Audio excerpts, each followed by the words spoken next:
নমস্কাৰ মোৰ প্ৰিয় বন্ধু বান্ধৱীসকল আৰু মোৰ শ্ৰদ্ধাৰ ৰাইজ আপোনালোকে নিশ্চয় ভালে আছে হয় ময়ো ভালে আছো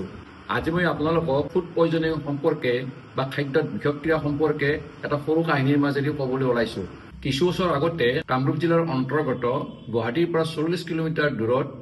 ক্ষেত্ৰী চিকিৎসাৰ পৰা 6 কিলোমিটাৰ মান দূৰত মালুবাৰী মিনি পিএইচিত চৰকাৰী চিকিৎসক হিচাপে কাম কৰিছিলোঁ এদিন এখন ডিউটি শেষ কৰি ঘৰ পাইছোহি এনেতে খবৰ আহিল যে ক্ষেত্ৰী চিকিৎসাত বমি পেটৰ বিষ আৰু পনীয়া শৌচ কৰি বহুত ৰোগী আহিব ধৰিছে লগে লগে অলপ দেৰি নকৰি খন্তেক পিছতে চিএইচি পালোগৈ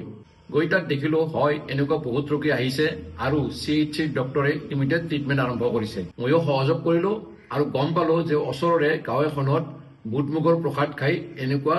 এটা পৰিৱেশৰ সৃষ্টি হ'বলৈ পালে পিছলৈ জানিবা অহেক চেষ্টাৰ ফলত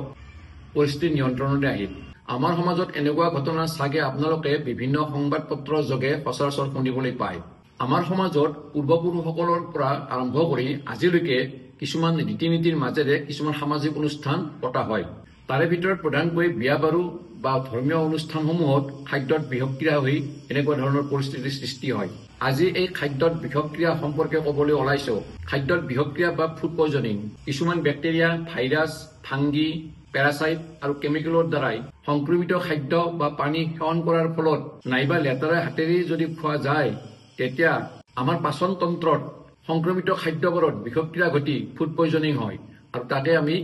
খাদ্যত বিষক্ৰিয়া বা ফুড পয়জনিং বুলি কওঁ এই খাদ্যত বিষক্ৰিয়া সৃষ্টি কৰা কিছুমান কালপ্ৰিট আছে সেই কালপ্ৰিটবিলাকৰ ভিতৰত মই আগতে কৈছোৱে কিছুমান বেক্টেৰিয়া কিছুমান ভাইৰাছ কিছুমান ফাংগি কিছুমান পেৰাচাইট আৰু কিছুমান কেমিকেল সাধাৰণতে বেক্টেৰিয়াসমূহৰ ভিতৰত প্ৰধানকৈ সালমনেলা ইকলি ষ্টেফিলোককাছ লিষ্টেৰিয়া ক্লোষ্ট্ৰিডিয়াম আৰু কেম্ফাইলোবেক্টেৰিন ফুড পয়জনিং সৃষ্টি কৰিব পৰা কিছুমান ভাইৰাছৰ ভিতৰত প্ৰধানকৈ norovirus hepatitis A virus hepatitis E virus astrovirus rotavirus আৰু এণ্টেৰোভাইৰাছ ফুড পয়জনিঙৰ লক্ষণবোৰ কি কি হ'ব পাৰে সাধাৰণতে মূৰৰ বিষ বমি পেটৰ বিষ আৰু পনীয়া শৌচ জ্বৰ অনুভৱ কৰিব ব্লাড প্ৰেছাৰ কমি যাব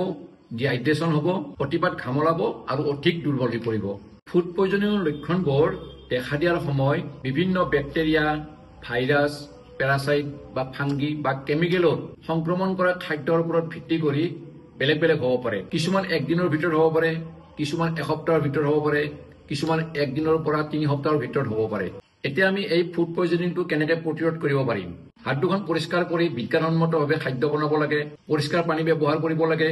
কেতিয়াও বাহি বা পুৰণি খাদ্যবস্তু খাব নালাগে ফল মূল শাক পাচলিবোৰ সদায় গৰম পানীৰে ধুই ব্যৱহাৰ কৰিব লাগে ৰান্ধনী ঘৰৰ পাত্ৰবোৰ বিশেষকৈ ৰন্ধা টেবুলখন আৰু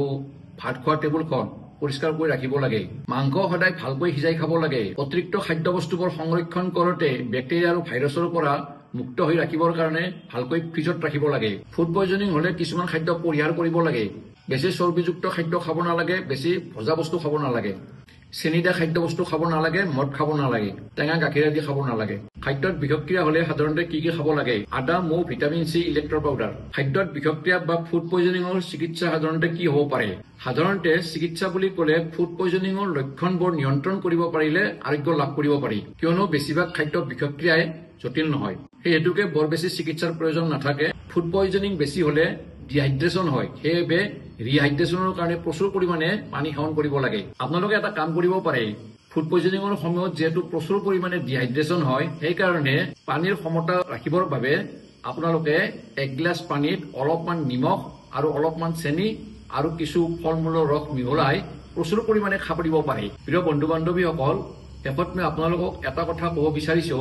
যে বজাৰত সহজতে পোৱা এণ্টিবায়'টিক ব্যৱহাৰ নকৰিব ডক্তৰৰ পৰামৰ্শ নোলোৱাকৈ কিয়নো কিছুমান বিশেষ ধৰণৰ বেক্টেৰিয়া বা ভাইৰাছ বা অন্যান্য কাৰণৰ বাবেহে ফুড পয়জনিং হ'ব পাৰে তেতিয়াহে এণ্টিবায়'টিকৰ প্ৰয়োজন হয় সেইটো ডক্তৰেহে গম পাব সেইবাবে কৈছো কিছুমান এণ্টিবায়'টিকে বিষক্ৰিয়া অতি জটিল কৰি তুলিব পাৰে যদি খাদ্যত বিষক্ৰিয়া অতি জটিল ৰূপ ধাৰণ কৰে তেতিয়া হস্পিটেলাইজেশ্যন কৰিব লাগে তাত চিকিৎসকে ষ্টুল আৰু ব্লাড চেম্পল টেষ্ট কৰি ভাইৰাছ নে বেক্টেৰিয়া নে ফাংগি নে পেৰাচাইট নে কেমিকেল নিৰ্ণয় কৰি IV ফ্লুইড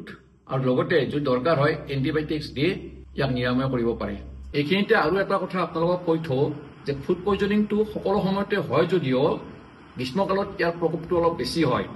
সেইকাৰণে এই সময়ছোৱাত আপোনালোকে পৰিষ্কাৰকৈ হাত দুখন ধুই খাদ্যবস্তু সেৱন কৰিব, প্ৰচুৰ পৰিমাণে পৰিষ্কাৰ পানী খাব আৰু ৰন্ধা বস্তুখিনি যাতে অধিক হাইজেনিক হয় তাৰ প্ৰতি অধিক গুৰুত্ব দিব। আৰু তেতিয়াহ'লে ফুড পয়জনিংটো অট'মেটিক নিয়ন্ত্ৰিত হ'ব।